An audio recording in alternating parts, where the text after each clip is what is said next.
3, 2, 1. We call this Carl's Downtown Burger. Count it.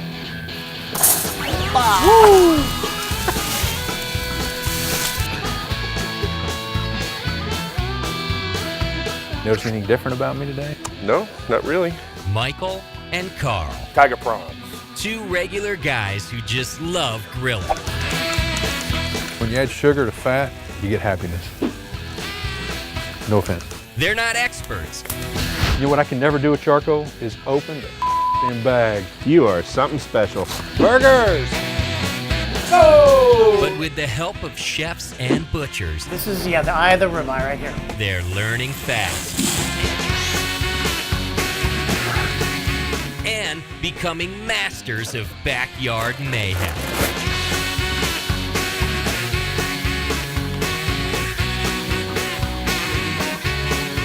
Oh, I need more gin.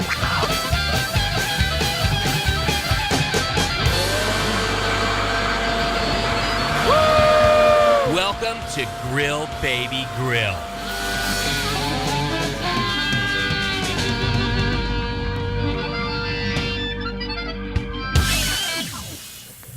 We're not even drinking. Well, I am. Hey everybody, welcome to Grill Baby Grill. Today we are talking about Ribeyes.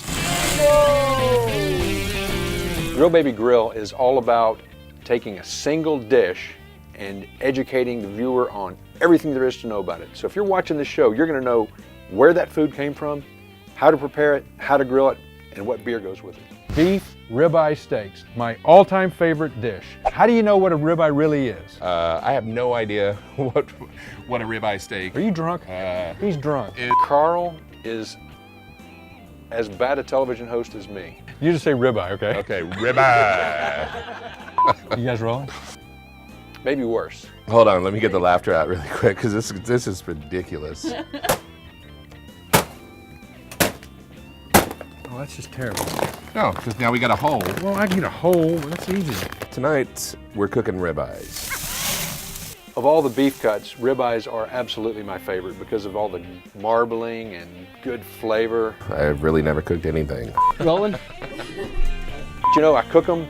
I love serving them. I'm not really sure what part of the cow it comes from, so that's why we have a guy named Dave Stelk. Hey, I'm Dave Stelk. Nice to meet you. Now it's time to meet your meat, the ribeye.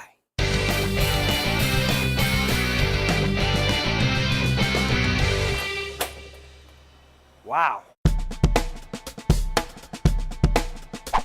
This is a 4/4 of beef. So this is 25% of a cow? Yes.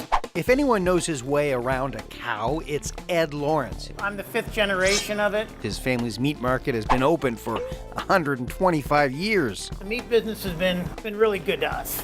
Ed buys his meat directly from a ranch. The meatiest meat comes from a steer. What is a steer? Steer basically is just, it's a male cow that's had its, It's what? it's had its testicles removed. And the tenderest meat is aged. On average, I don't like to touch anything before 21 days. The cut we're cutting out, the ribeye, is found in the front quarter in a section known as the rib roast. If I were a cow, where would the rib roast be on me? Just go ahead and show me. Probably right about in here. Could you kind of rub it back there a little bit? Well, it may not look like a science, What is the technical name for this? Just a handsaw. but butchering is an art backed up by back-breaking labor. Doing a front is a little bit more work than doing the hind. Yeah, tell me about it. Come on. So down here, would this be like the ribeye right here? That I'm looking at? Exactly, right there. This is, the eye of the ribeye right here. This is known as the rib roast. Yeah. After sawing that in half, the cut takes on a familiar shape, one you may have seen at any buffet. And that's basically just a bone-in prime rib. Prime is the grade an inspector gave the beef back at the slaughterhouse. A prime cut has the most fat marbled throughout the meat. But fat's where we get the taste. Exactly. To get to the rib's eye, a butcher has to, in stages, continually trim and saw the meat, We're even closer now. then take out the bones, or not. Some ribeyes are cooked and served bone-in. Bone-in, you get a lot more flavor from the bone. You know, You've got the marrow in there. And then finally, This is the eye. That's the eye. That's the eye of the rib. But as I say, you can see the marbling there. at this point, it's just a matter of slicing each steak to a desired thickness.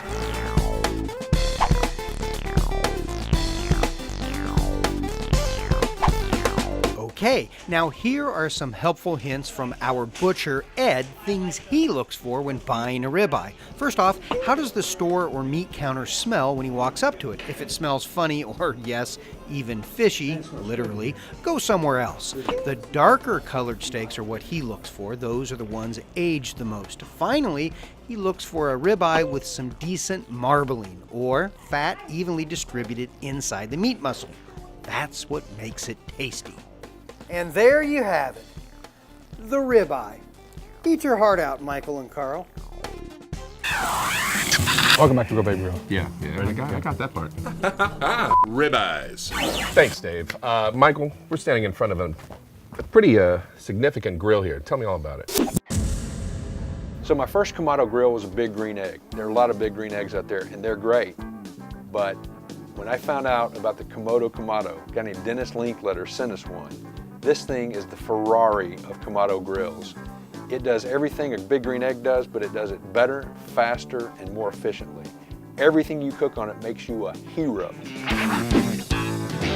So this Kamado has been engineered to solve all the problems you'll find with other grills. It's got a 2-layer refractory body so the heat stays in and makes it about 5 times more efficient. It has a spring-loaded top, which means it's almost effortless to lift. It's got 42 pounds of stainless steel grills, which can be arranged to give 3 layers of cooking surfaces. It's designed to have uniform heat over 80% of the grill surface, so you have no hot spots. And they're drop-dead gorgeous. They come in a multitude of colors and tile patterns.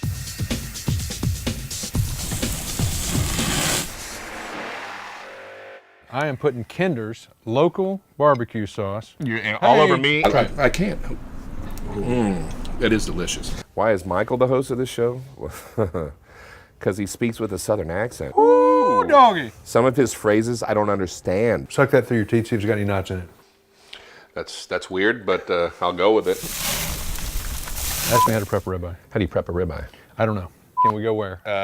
Into Chef Banks. Okay. When we come back, Chef Banks White of 5 Modern American Bistro shows us how to prepare the perfect ribeye. If you were like a deer or an elk or a moose, I would shoot your ass, man. You would be like a trophy.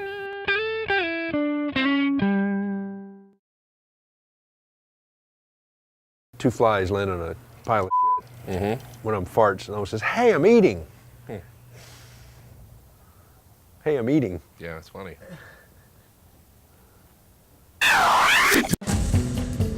What do we say in the open? Okay, ready to say ribeye. Ribeye. Earlier in the show, we learned everything you need to know about a ribeye. But how do you prepare it? How do you get it ready for the grill? I've been using a cayenne-based, very spicy rub on my ribeyes for years. He seems to know how to cook. But we thought we'd go talk to a pro, a guy named Chef Banks White. Carl found him, about, how he does a steak. In the hills over Berkeley, California sits Hotel Shattuck and 5 American Bistro and Bars. The master chef is Banks White, and we've come to get his professional opinion on how to prepare our ribeyes for grilling. Chef, how would you, as a professional chef, get that ready for the grill? You need to know the thickness of your steak. So this is a good 12 to 14 ounce steak. So you want to bring it out room temp so you don't have to kind of fight to get the center hot. Secondly, you want to know what type of marinade you want. If you want just salt and pepper, if it's more on like on the choice side, or if it's a premium cut, you could dress it up with a lot more marinades, like a spice rub. Let's test out your marinade and then I'll let you try my rub. Okay, excellent. So right here we have kind of like a rosemary, garlic, and thyme and olive oil marinade that we put on the steak. And for a 12 ounce cut, you need about 6 to 8 hours.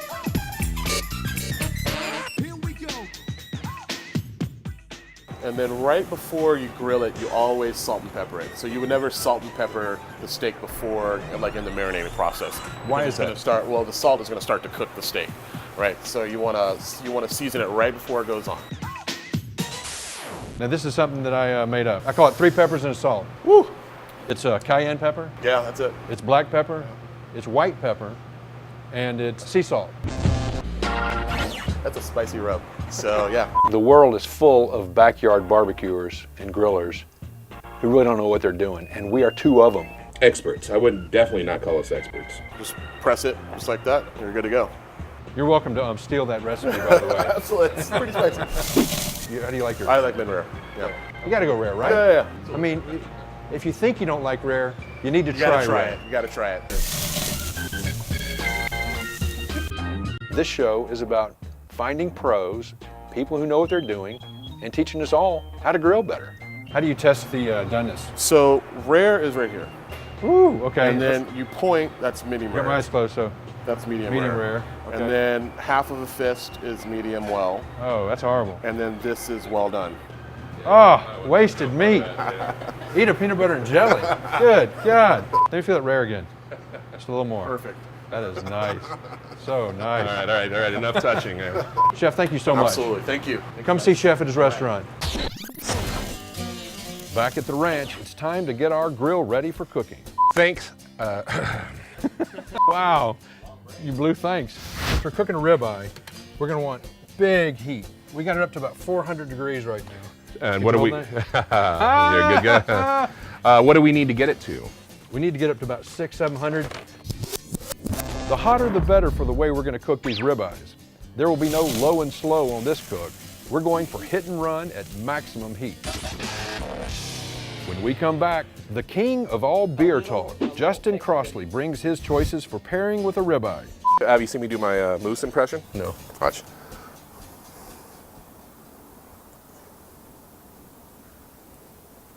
That's it. That's good. That's what they do. They just kind of.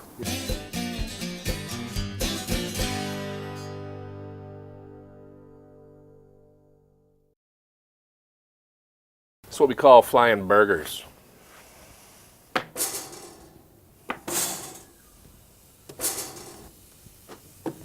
Yes.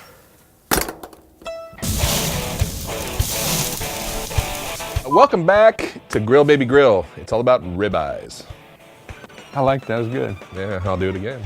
You know who we have with us? Justin Crossley, one of the world's foremost beer experts, right? I'm close. If you're a beer drinker and you need to know anything about beer, Justin Crossley is the man to go to. That dude knows everything about every craft beer and every home brew in the country. Tell me about yourself. Brewing Network. I'm from the Brewing Network. It's an online beer radio station. All right, welcome back to the program. We are very close to the moment you've all been waiting for. The Howard Stern of home brewing radio. He has great hair. Basically, I interview craft brewers for a living to find out what they do with beer so that our home brewer or beer fan listeners can learn about how every craft beer is made. So happy. Yeah. You are happy. Felt it. Fossey. What's that throat on? I was watching Birdcage earlier. He was like, Fossey. What Justin's here to do is help us figure out the right beer for these steaks. So that you know, this is a steak that was figured out by Chef Banks White, and he's got some garlic, some olive oil, some thyme, and some rosemary. Okay. This is what we call a Michael. Yeah, that's his rub, and it's got white pepper, black pepper, cayenne. Most importantly, cayenne pepper, and some salt. Okay, you kind of made my job easy because you can pair almost anything with a good ribeye. We're almost pegged out at 700 degrees. When I open this grill, it might flare up, Okay. but I'm gonna cook them 3 minutes each side, and then one last 3 minutes, so 9-minute total. Charred outside Okay. and a rare inside. They call that a Pittsburgh or a black and blue. Okay. Sound good? It sounds great. I have 9 minutes to pour beer. That's right, you do. I can do that. I'm an expert. Pour mini beers. Carl, I'm gonna show you everything I know about grilling a ribeye. When you're grilling, the first thing you wanna do is have a clean grill. Is that why I'm wearing gloves? You need a good contact between the hot steel and the meat. Next thing you wanna do, Carl, you gotta oil your grill. Don't use olive oil, it'll burn. Use canola, safflower, or sunflower. We got a paper towel, and we got tongs. We We've got room temperature steaks. We do have room temperature steaks, which is what you always want to start with. Okay. But here's a cool tip. 10 minutes before you put them on the grill, put them in the freezer. Want that outside nice and cold so that the inside doesn't get overdone when you put it on a 700-degree grill. The other thing is the condensation from the cold grabs all that good smoke flavor.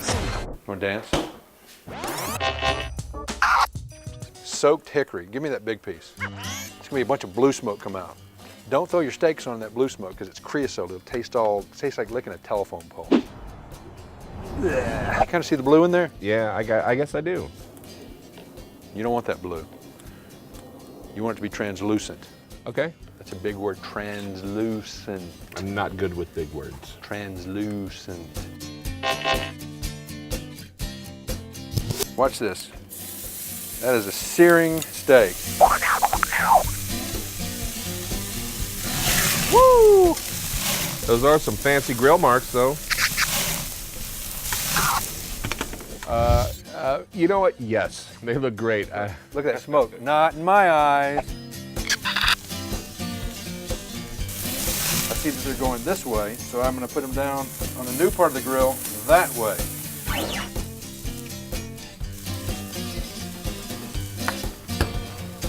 All righty. See how I did on my... That's the shift. Woohoo!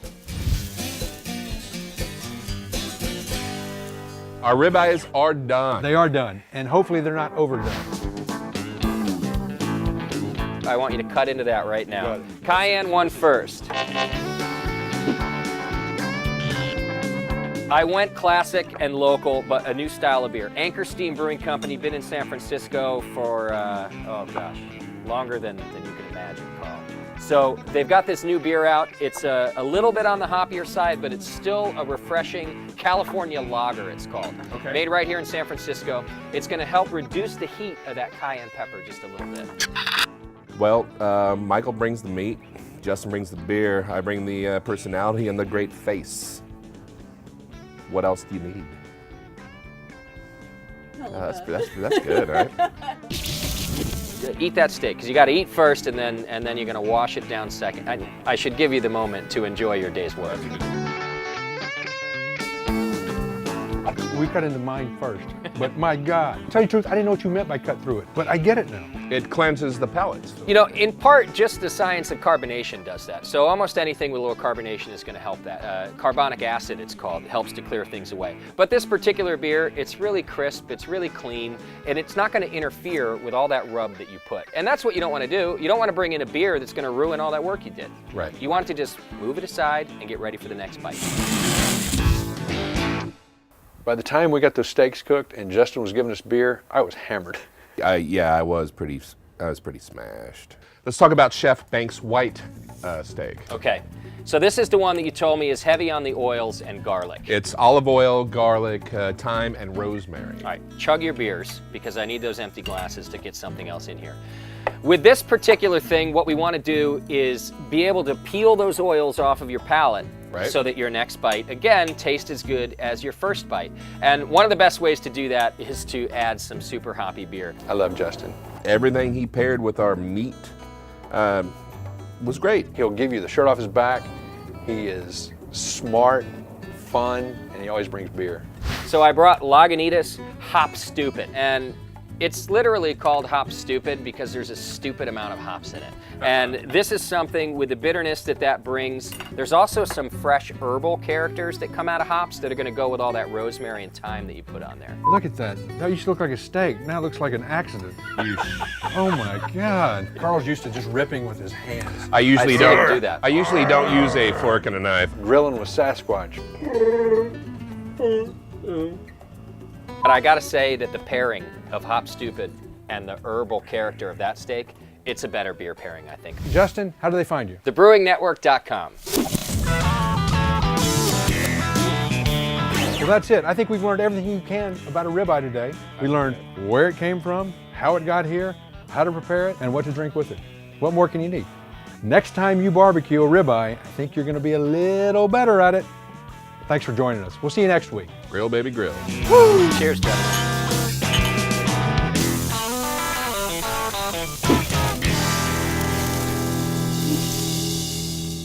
I can hear you getting fatter.